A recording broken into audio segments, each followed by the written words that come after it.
Genghis Khan.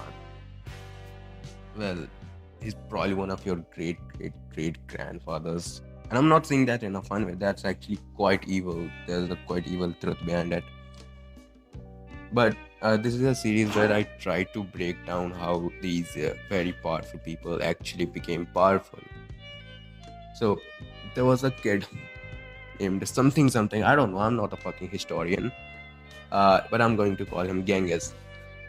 There was a kid born named Genghis, and his family was not that fucking rich.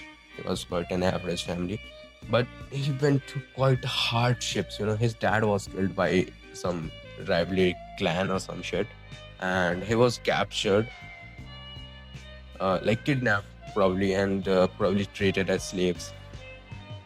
Then he actually killed the guy who captured him and broke out and met his family. And since he had no dad, his dad was actually killed, and he and his brothers and his half brothers and his mom actually lived and lived life. They had very little resources, very little food, very hardship, very very hard life. And to add salt to the wound, his one of the brother, right, took control of the food, took control of the fucking food, and he didn't used to give them food because he was one of the half siblings, and he didn't consider one of them, like Genghis and his actual brothers and mothers, he didn't consider them as their own. So he didn't give them enough food, and he controlled the food actually. So him, Genghis Khan, and his brothers, at a very young age, by the way, killed that guy. So basically, he has already proven how good he, like, how powerful he actually is, how capable he actually is, by killing the guy who captured him and by killing the guy who controlled the fucking food. So he went on to become very very big, and like he hated betrayal. By the way, he fucking hated betrayal. His own brother, he wanted to conquer land as much as possible, and his idea, Genghis Khan's idea, was that I like the marital way. I like uh, you know bureaucracy to be passed on using marital shit. But his brother was actually in favor this ki I like the traditional way much more. The person who's capable of it should have the power. But he didn't believe in it. He believed that the marital way is the only way, that marrying someone and like transferring power is the only way. So his ideas didn't align. Later on, his brother was also killed, and they went on their boats. Like both of the brothers went to create their own dynasties.